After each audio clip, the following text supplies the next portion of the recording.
إن الحمد لله نحمده ونستعينه ونستغفره ونؤمن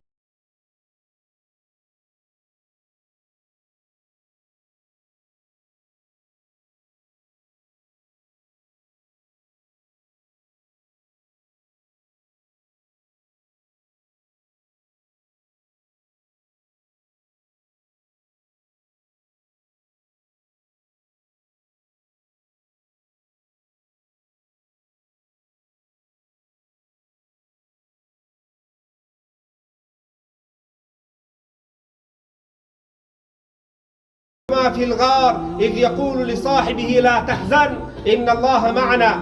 وقال النبي صلى الله عليه وسلم: أبو بكر في الجنة، وعمر في الجنة، وعثمان في الجنة، وعلي في الجنة، وطلحة في الجنة، وزبير في الجنة، وعبد الرحمن بن عوف في الجنة، وسعد بن أبي وقاص في الجنة، وأبو عبيدة بن الجراح في الجنة، وسعيد بن زيد في الجنة. أولئك حزب الله، ألا إن حزب الله هم المفلحون، ألا إن حزب الله هم الغالبون.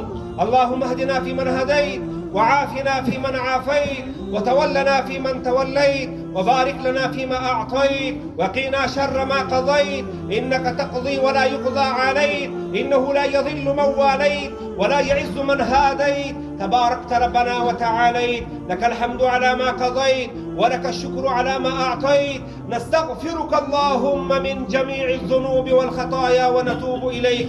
اللهم لا تسلط علينا بذنوبنا من لا يخافك فينا ولا يرحمنا.